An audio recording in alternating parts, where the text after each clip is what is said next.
कोई तो सुंदर पकवान लाया है, कोई दाल भात लाया है, कोई कढ़ी भात लाया है, कोई माखन रोटी लाया है, कोई पूड़ी लाया है, कोई पापड़ लाया, कोई पकौड़ी लाया है। इस प्रकार से सब अपने अपने घर से पकवान लेकर के आए।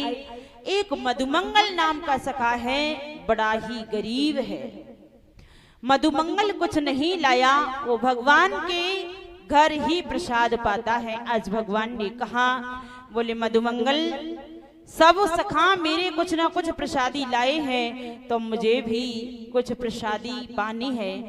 भगवान जानते हैं इस बात को कि मधुमंगल की माँ भी मेरे घर प्रसादी पाती है, मधुमंगल भी मेरे साथ ही प्रसादी पाता है। भगवान ने कहा, देख लाला, मुझे आज प्रसादी पानी है, वो भी तेरे ही घर की, तेरे ही घर की प्रसादी पाऊंगो। मधुमंगल ने कहा, लाला देख, फिर काऊ दिन जरूर तो को प्रसादी लेके आऊंगो और जब तो को पवाऊंगो। बोले नहीं लाला, आज मेरी प्रतिज्ञा है, तेरे ही घर का भोग पाऊंगा।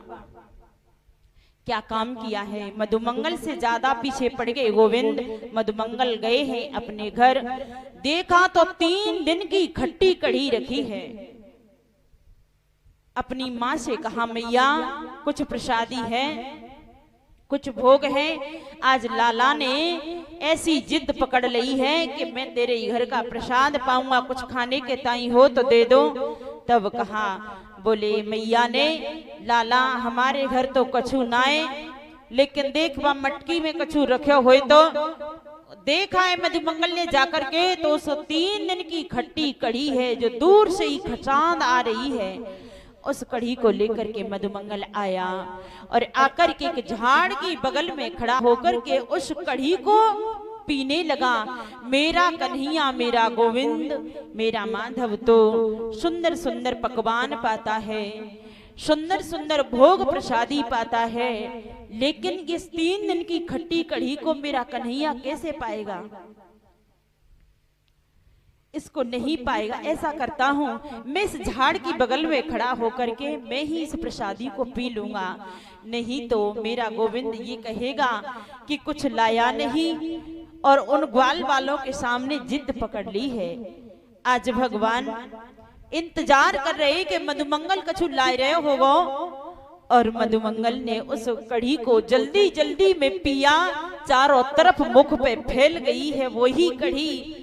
गोविंद ने कहा, बोले ये कैसी आवाज आ रही है? जाकर के देखा तो एक झाड़ की बगल में, गोविंद ने जाकर के देखा तो झाड़ की बगल में मधुमंगल 3 दिन की खट्टी कढ़ी को मधुमंगल पी रहा है। जब मधुमंगल को पीते हुए देखा, धन्य है परमात्मा, इसको कहते हैं भगवान, इसको कहते हैं ब्रह्म, इसको कहते हैं परमात्मा, जो अपने सखाओं की, अपने भक्तों के यहाँ का प्रसाद 3 दिन का पाते हैं। मधुमंगल पी गया। भगवान ने कहा, बोले मधुमंगल मैंने तुम्हारे लिए भेजा था कि अपने लिए?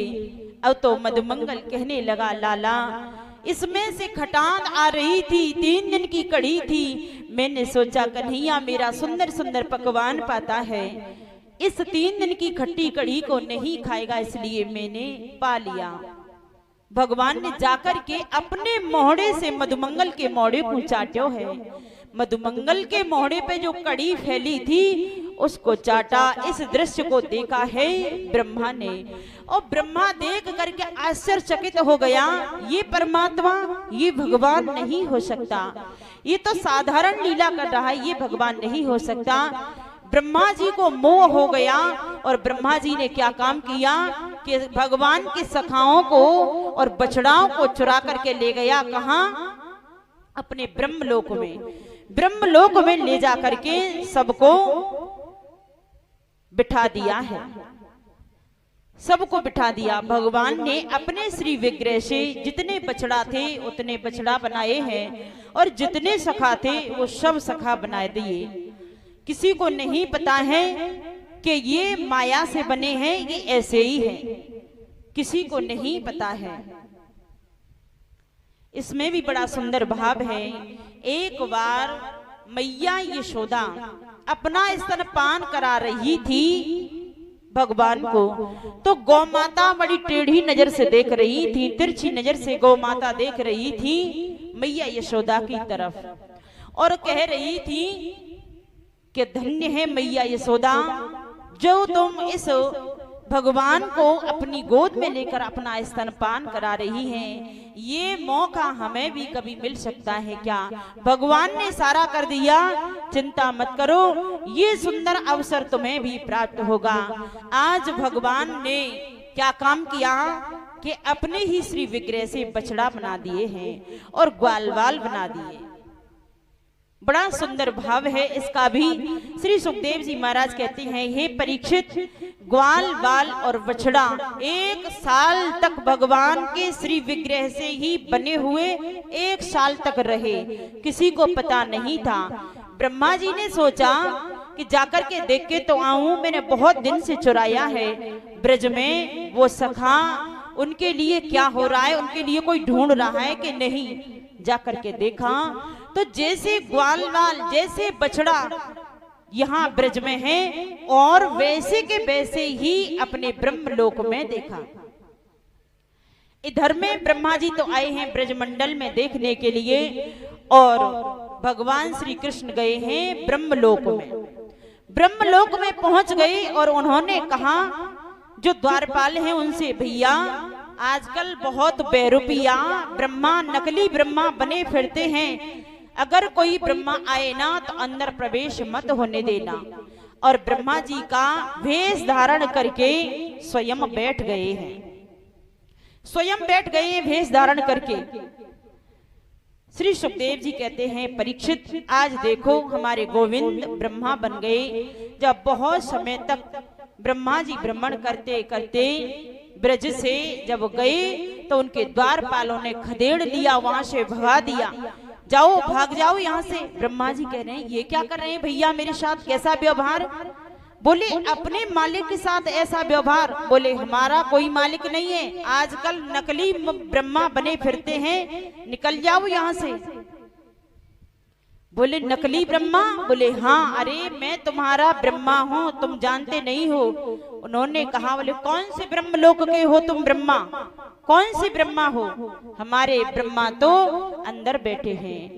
इतना सुनते ही ब्रह्मा जी ने क्या काम किया कि ध्यान लगा करके देखा तो गोविंद भगवान ब्रह्मा बनकर के बैठे हैं। फिर उन्होंने क्षमा याचना मांगी है, भगवान से क्षमा मांगी। भगवान ने कहा, बोले तथास्तु।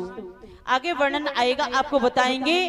ब्रह्मा ने 40 श्लोकों में स्तुति की है, लेकिन भगवान फिर भी खुश नहीं हुए और इंद्र ने 11 श्लोकों में ही भगवान को प्रसन्न कर दिया। इसका भी कारण था क्योंकि भगवान जानते हैं कि मेरे भक्तों को मेरे से दूर किया है, 1 साल तक मेरे भक्त मेरे से दूर रहे। इंद्र ने बारिश तो की थी, लेकिन मेरे साथ मेरे भक्तों को 7 दिन 7 रात पर्यंत रहने का मौका मिल गया। श्री सुखदेव जी महाराज ने बड़ा सुंदर वर्णन किया है।